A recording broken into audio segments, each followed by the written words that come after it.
ప్రశ్నించుకుంటే మన వంశ యొక్క వృక్షంలో మన పూర్వీకుల పేరు ఎంతమంది తెలుసు అంటే మహా అంటే మనకు తెలిసింది ఒకరు ఇద్దరు అంటారు. అయితే చూడండి, యూదులలో ఒక సాంప్రదాయం లేదా ఒక ప్రత్యేకత ఏంటంటే వాళ్ళంట వారి వంశ వృక్షానికి ఎంతో ప్రాధాన్యత ఇస్తూ పూర్వం నుంచి ఉన్నదంతా వారు రాసి పెట్టుకుంటారట. వారు రాసి పెట్టుకుంటారు. అందుకే ఇక్కడ మత్తయి సువార్తలు వచ్చేసరికి మత్తయి సువార్తలు మొదటి అధ్యాయంలో ఆ వంశం యొక్క వృక్షాలని నిరూపిస్తూ మీరు మొదటి నుంచి 16 వరకు చదివితే మొదటి నుంచి 16 వరకు ఈ వంశములలో మీరు చదివినప్పుడు ఆ పేర్లలో మీకు ఏదైనా కొంచెం డిఫరెన్స్ ఏమైనా అనిపిస్తుందా? మొదటి నుంచి 16 వచనాలు చదివితే ఆ ఉన్నటువంటి ఆ పేర్లలో మీకు ఏమన్నా కొంచెం డిఫరెన్స్ కానీ బైబిల్ని చదివేటప్పుడు ఎలా చదవాలంటే యెషయా గ్రంథం చాలా పరిశీలించి చదువుకోవాలంట. వాళ్ళు ఆ ఒక్క వర్షం చదివేయాన్ని ఎలా చదవలేదు, మనం పరిశీలించి దాంట్ నుంచి ఏం నేర్చుకుందాం అన్నట్టు చదవాలి. అయితే అబ్రహాము కుమారుడు దావీదు కుమారుడైన యేసుక్రీస్తు వంశావళి. అబ్రహాము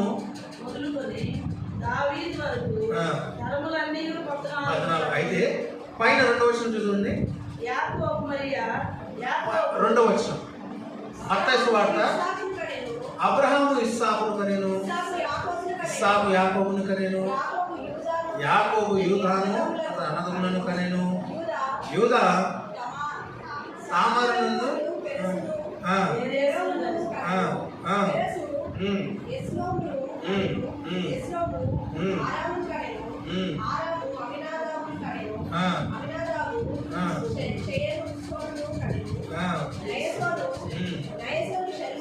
కనెను,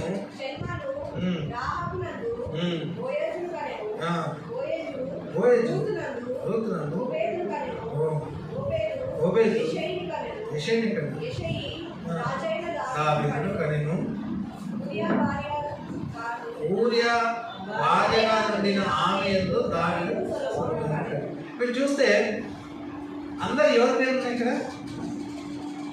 జెంట్స్ పేరు ఉన్నాయా? ఎందుకు జెంట్స్ పేరు ఉన్నాయంటే చాలా మంది చేసే విషయం ఏంటంటే దీన్ని క్రోనాలజీ ఆర్డర్ ఏదో అంటారు. తండ్రి పేరుతోటి వంశము లేదా పిల్లల్ని తండ్రికి పుట్టాడంటే ఇస్సాకు అబ్రహాము పుట్టాడు. లేదు, ఎవరు పుట్టాడు? ఎవరు కన్నారు?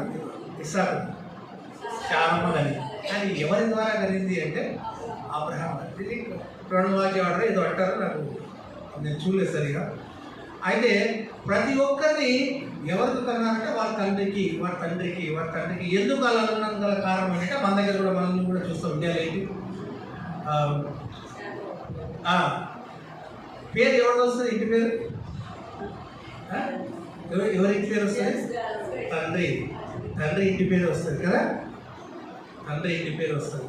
దానికి ఒక కారణం ఏంటంటే ఇది, పిల్లలు తన తండ్రి పేరుని బట్టి పిలువబడతారు. తండ్రి కన్నాడు వీరిని అన్నట్టుగా ఈ ఆర్డర్లో చూపిస్తుంది. అయితే మనం వస్తున్న కొద్ది ఇందులో ఒక 3 స్త్రీలు కనిపిస్తారు కదా. ఎవరు చెప్పండి, మీరు అబ్జర్వ్ చేశారా? రూతు, రాహాబు పేరున్నారా? 3 లేడీస్ మనం చూస్తున్నాం. అందరూ జెంట్స్ పేరు చెప్తూ వస్తారు. మీరు 3 దగ్గర వచ్చేసరికి ఏమైందంట, వీరి పేర్లు అందులో లెక్కింపబడ్డాయి. ఎందుకు? స్త్రీలకి చాలా ఇంపార్టెంట్ ఇచ్చాడు దేవుడు. పాత నిబంధన గ్రంథంలో ఇచ్చాడు, కొత్త నిబంధన గ్రంథంలో స్త్రీలకు చాలా ఇంపార్టెంట్ కదా. ఒక స్త్రీని ఎన్నుకొని యేసు ప్రభు వారు ఎలా వచ్చారంట, పరిశుద్ధాత్మ దేవుని ద్వారా ఆమె గర్భవతి అయి కుమారుని కలిగి కదా. అలాగే ఫిలిప్పు పత్రిక వచ్చేసరికి ఫిలిప్పు పత్రికలో ఆ స్త్రీలందరికీ దేవుడు, ఎందుకంటే ఇక్కడ కూడా జెంట్స్ కంటే ఎక్కువ ఎవరున్నారు? స్త్రీలే ఉన్నారు కదా. ఎందుకు? ఆసక్తితో వస్తారంట వారు, ఏదైనా ఆసక్తితో. ఫిలిప్పు పత్రికలో ఒక మాట ఉంటుంది స్త్రీల గురించి. ఈ స్త్రీలు అంట సంఘ పరీక్షలు కూడా ఎంతో యాక్టివ్గా పార్టిసిపేట్ చేస్తారండి. మనలాగే వంటలు చేయాలన్నా యాక్టివ్గా, పనులు చేయాలన్నా యాక్టివ్గా, ఏం చేయాలన్నా యాక్టివ్. వారి గురించి భక్తుడు ఏం రాస్తారంటే 4వ అధ్యాయంలో 4వ అధ్యాయము 3వ వచనం, పేజ్ నెంబర్ 180. అవును నిజమైన సహకారి ఆ స్త్రీలంట. ఏ స్త్రీలంట? కొంతమంది స్త్రీలు ఉన్నట్టు పైన చెప్పబడిన ప్లస్ సంఘంలో మరి పరిచర్యలో కానివ్వండి, సహకారులుగా కొంతమంది స్త్రీలు ఉన్నారంట. వారి పేర్లన్నీ ఏం చేస్తున్నారంట? వారి పేర్లు జీవగ్రంథమందు రాయబడి, భక్తుడు కన్ఫర్మ్ చేసేసాడు. వారు ఏంటంట? వారి పేర్లు జీవగ్రంథంలో రాయబడింది. ఎందుకు? కారణం ఏంటి? సహకారం. వారి భక్తి ఎప్పుడు నిష్కపటమైనదిగా ఉంటుందంట. అయితే మరి ఇక్కడ రాయబడినటువంటి ఈ స్త్రీల పేర్లు ఎందుకు యేసు ప్రభువు వారి యొక్క వంశావళులు చెప్పబడ్డాయి? ఎందుకు చెప్పబడ్డాయి అంటే, రాహాబు గురించి ఎంతమంది తెలుసు? ఇక్కడ చాలామంది తెలుసు. రాహాబు అనే ఒక స్త్రీ ఉంటుంది, తెలుసా? ఆమె ఒక వేశ్య. ఎరుకో పట్టణంలో ఎప్పుడైతే ఇశ్రాయేలు ఎరుకో పట్టణాన్ని నాశనం చేయడానికి వెళ్తారో అక్కడ ఉన్నటువంటి ఒక స్త్రీ పేరు రాహాబు. మరి రూత్ ఎవరు? రూత్ గురించి మనకు బాగా తెలుసు. రాహాబు గురించి తెలియకపోయినా కానీ రూత్ గురించి మాత్రం, రూత్ ఎవరు? మోయాబు దేశస్తురాలు. మోయాబు అంటే అన్య దేశం కదా, మోయాబు దేశం. కింద వచ్చేసరికి ఊరియా భార్యగా నుండిన, అక్కడ ఆమె పేరు రాయబడలేదు. యాక్చువల్గా ఏముండాలి అక్కడ? బత్షెబా ఉండాలి. ఆమె పేరు రాయబడలేదు. ఎందుకు వీరిద్దరు పేరు రాశారు, ఆమె పేరు రాయలేదు? డిఫరెన్స్ చెప్తాను. అంటే క్రిస్మస్లో మనం వెళ్తున్నప్పుడు కొన్ని విషయాలు, దేవుని మనస్సు ఆలోచన ఎలా ఉంటుంది అనేది తెలుసుకోవాలి. రైట్. అయితే ఈ పైన చెప్పబడిన రాహాబు, రూతులో ఉన్నటువంటి క్వాలిటీ బత్షెబాలో ఏ క్వాలిటీ లేదు. ఆమె పేరు ఎందుకు రాయబడలేదు అంటే, చూడండి సరే, మొదటగా రోమిలకు రాసిన పత్రికలో ఒక వచనం చూసుకొని, రోమిలకు రాసిన పత్రిక 9వ అధ్యాయంలో ఒక వచనం చూసుకున్న తర్వాత వీరి పేర్లు ఎందుకు రాయబడ్డాయి మీకు ఒక చిన్న హింట్ దొరుకుతుంది. 10వ అధ్యాయం చదువు. రోమిలకు రాసిన పత్రిక 10వ అధ్యాయం 140 పేజీ.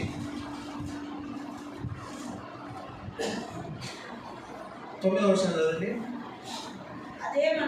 అదేమనగా యేసు ప్రభు అని నీ నోటితో ఒప్పుకొని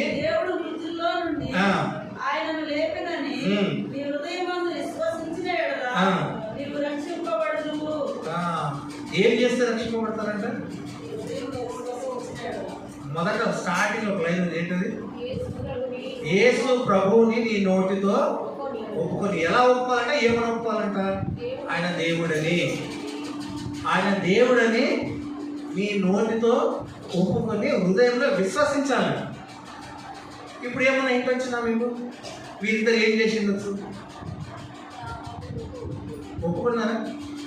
వారి నోటితో వారు ఒప్పుకొని విశ్వసించారంట. ఏమని? ఈయనే నిజమైన దేవుడు. సరే, ఇప్పుడు యోషువ గ్రంథం కోసం రాహాబు గురించి చూసాం. ఆమె నిజంగా ఒప్పుకుందా? చూడండి 2వ అధ్యాయంలో యోషువ గ్రంథం పేజ్ నెంబర్ 178, పేజ్ నెంబర్ 178, 2వ అధ్యాయంలో 10వ వచనం నుంచి, మీరు ఐగుప్తు దేశంలో నుండి వచ్చినప్పుడు మీ ఎదుట యెహోవా ఎర్ర సముద్రపు నీరును ఎలా ఆరిపోజేశారు.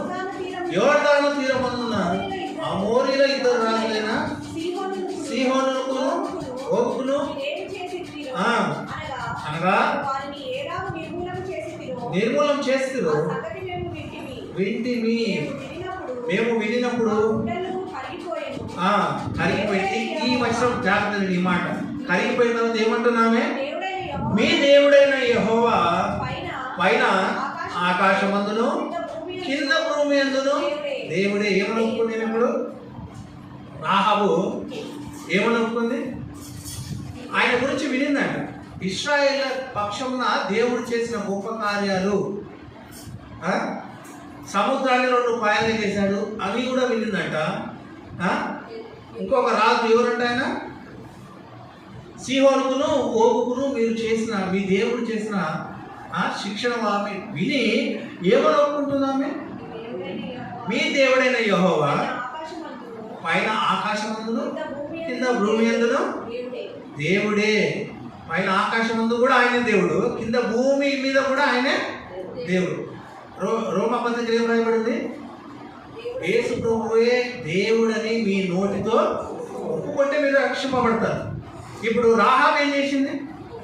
ఒప్పుకుంది, ఆయనే దేవుడని తన నోటితో ఒప్పుకుంది. కాబట్టి ఆమె కుటుంబం అంతా ఎలా రక్షింపబడింది ఆ వృత్తాంతం మనకు తెలుసు.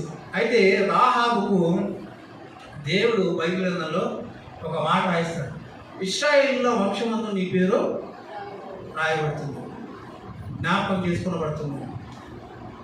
అలా ఎప్పుడైతే ఈమె ఒప్పుకుందో, ఈమె ఒప్పుకున్న కారణాన్ని బట్టి ఈమె పేరు మనం ఎక్కడ చూస్తున్నాం? మత్తయి సువార్తలు చూస్తున్నాం. యోషువ గ్రంథం నుంచి ఈమె పేరు మళ్ళీ ఎక్కడ చూస్తున్నాం? మత్తయి సువార్తలు చూస్తున్నాం. ఆమెకి ఇచ్చిన వాగ్దానం ఏంటి తెలుసా? ఆమె ఒప్పుకున్నది ఆయన దేవుడని. ఒప్పుకున్నందుకు ఆమెకి ఇచ్చిన ఆ ధన్యత ఏంటంటే జెన్స్తో పాటు ఆమె పేరు కూడా రాయబడింది. ఎక్కడైతే క్రీస్తు వంశావళిని అందరూ జ్ఞాపకం చేసుకుంటారో అక్కడ ఈమె పేరు కూడా జ్ఞాపకం చేయబడుతుంది. అది దేవుడు ఆమెకి ఇచ్చిన ధన్యత, దేవుడు ఆమెకి ఇచ్చినటువంటి ధన్యత. మరి రూతుకి ఏం ధన్యత ఇచ్చాడు దేవుడు? అసలు రూతు ఎవరండి? మోయాబు దేశస్త్రాలు కదా. మోయాబు దేశస్త్రాలు అంటే కెమోషు దేవతను వాళ్ళు ఆరాధించేవారు. కెమోషు దేవత చాలా భయంకరంగా విగ్రహారాధన చేసేటువంటి దేశము మోయాబు దేశం. వాళ్ళ గురించి దేవుడు ద్వితీయోపదేశకాండంలో ఒక మాట అంటాడు. ద్వితీయోపదేశకాండము 23వ అధ్యాయంలో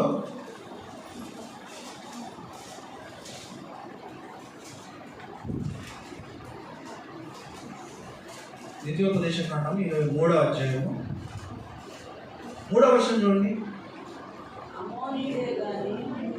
అమ్మోనీయుడే కానీ, పేజ్ నెంబర్ 164. అమ్మోనీయుడే కానీ, మోయాబీడే కానీ ఏంటంట? యెహోవా సమాజంలో చేరకూడదు. ఏంటిది? దేవుడు ఏమంటున్నాడు? అమ్మోనీయుడే కానీ, మోయాబీడే కానీ యెహోవా సమాజంలో చేరకూడదు. ఎందుకు? రీజన్ ఏమో తెలుసా? దాని కింద ఒక రీజన్ ఉంది. అదే వర్షం కింద ఒక రీజన్ ఉంది. ఏలైనగా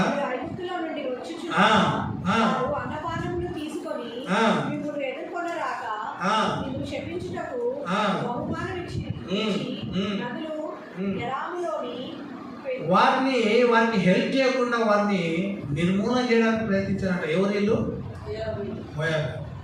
ఇది ఒకటే రీజన్ కాదు, దీంతో పాటు ఆదికాండంలో ఇంకో రీజన్ కూడా ఉంది. ఏంటంటే ఆదికాండము 19వ అధ్యాయంలో నేను ఇవన్నీ ఎందుకు చెప్తున్నా అంటే మనం గ్రహించాలి. దేవుడు కొందరిని కాదని వద్దని అన్న తర్వాత కూడా వారిని అంగీకరించి ఎప్పుడైతే ప్రభునామాన్ని వారు ఆశ్రయిస్తారో, అన్యులని కాదు, పాపులని కాదు, ఎవరైనా సరే వారికి గొప్ప దేవుడు బహుమానాన్ని, ఆశీర్వాదాన్ని ఇస్తాడు అనే విషయాన్ని తెలుసుకోవడానికి ఇవన్నీ చెప్తున్నాను.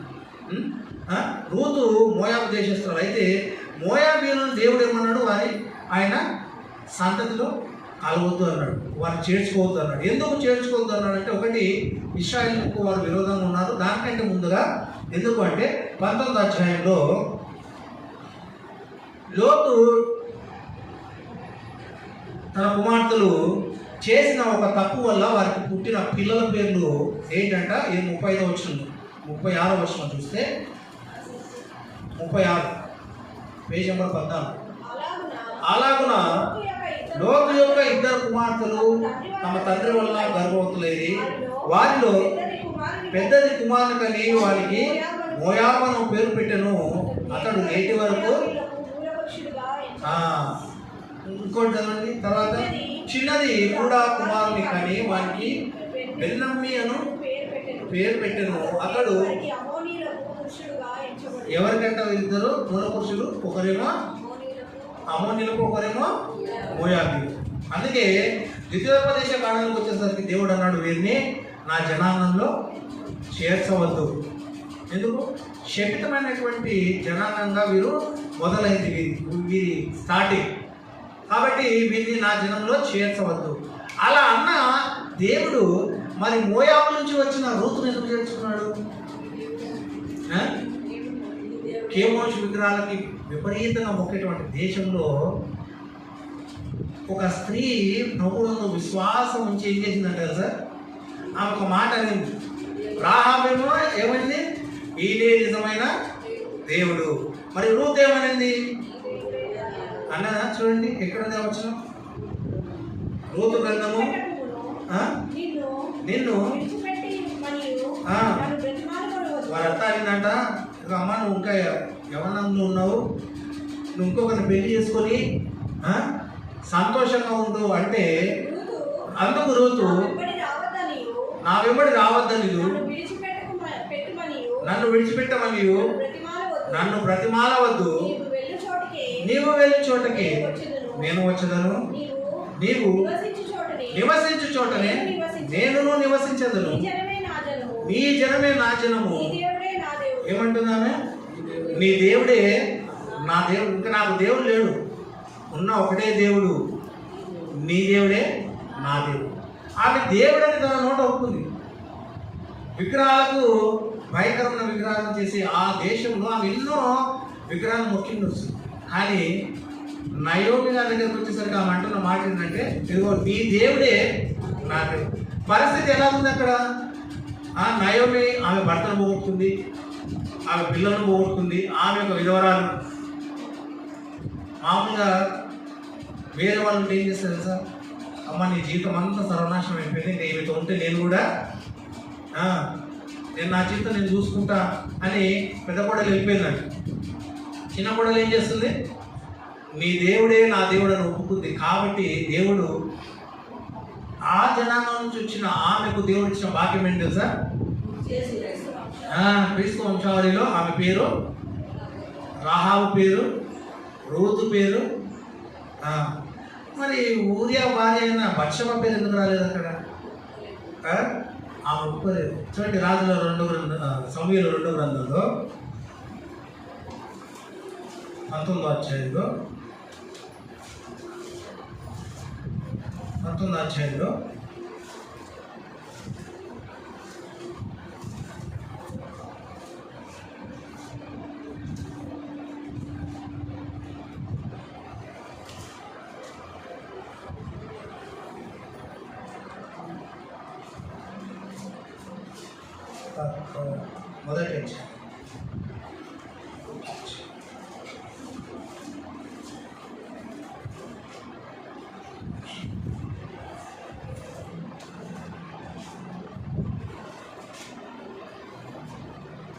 అధ్యాయం. సమూయేలు 2 గ్రంథం 11వ అధ్యాయంలో దావీదు గారు బత్షెబతో పాపం చేసిన తర్వాత ఆమె భర్తను దావీదు సైన్యంలో యుద్ధంలో చంపించేస్తారు. ఎలా? ముందు నిలబడి. ఆ తర్వాత దావీదు సంగతి, దావీదు ఎంతటి భక్తిపరుడో ఆమెతో దావీదు ఉన్నప్పుడు ఆమె గ్రహించలేకపోయింది. ఆమె దావీదు దేవుని తన దేవునిగా ఒప్పుకోలేకపోయింది. దావీదు దేవుని తన దేవునిగా ఒప్పుకోలేదు. 16వ వచనంలో మనం చూస్తే 12వ అధ్యాయం 16వ వచనంలో ఒక సంఘటన జరుగుతుంది. 12వ అధ్యాయం 16వ వచనం, యెహోవా ఊరియా భార్య దావీదునకు కనిన బిడ్డను మొత్తినందున అది బహు జబ్బుపడినట్టు. ఫస్ట్ ఆయన పాపం చేసినప్పుడు బిడ్డ అవుతుందంట. ఆ బిడ్డను దేవుడు మొత్తడం ద్వారా ఆ బిడ్డ చనిపోతుంది. అయితే ఈ బిడ్డ గురించి దావీదు గారు దేవుని మందిరంలో మొరపెడుతూ ఉంటారంట. ఎలా మొరపెడుతుంటారంటే, కింద వచనం, దావీదు ఉపవాసం ఉండి లోపలికి పోయి రాత్రి అంతా నేలపడి ఉండి బిడ్డ కొరకు దేవుని బ్రతిమాలగా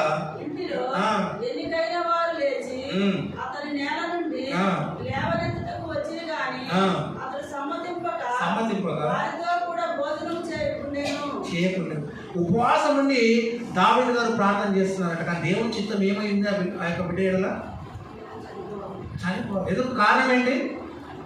పాపము ద్వారా వచ్చినటువంటి ఆ బిడ్డ.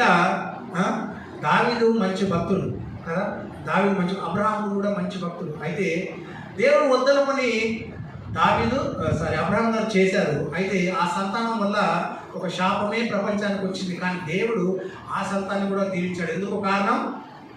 అబ్రహాం గారు ఆయన కొరకు మొదలుపెట్టాడు. ఎవరి కొరకు? ఇస్మాయిల్ కొరకు.